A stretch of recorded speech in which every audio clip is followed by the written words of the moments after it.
Justu siis, kui Muffin hüvasti jätab, mainib ta fraasi "Näeme neljapäeval". Ja see, sõbrad, ei ole sugugi süütu. Inglise keeles on väga levinud fraas see you next Tuesday ehk näeme järgmisel teisipäeval. Aga tundub, et kõik on normaalne, kuigi tegelikult ei ole.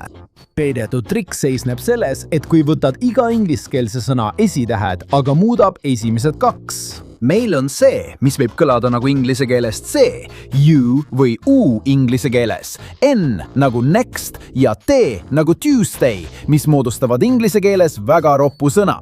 Üks kõige hullematest solvangutest, mida kasutatakse palju Austraalias ja Ühendkuningriigis. Nii et seda fraasi kasutatakse sealpool, kui varjatud viis solvangu ütlemiseks, ilma seda otse välja ütlemata. Aga huvitav oli see, et Blue'is ei jäetud sõna teisipäev, vaid see muudeti neljapäevaks, sest inglise keeles on neljapäev Thursday, mis samuti algab tähega T. Sellepärast märkasidki seda roppust vaid väga vähesed.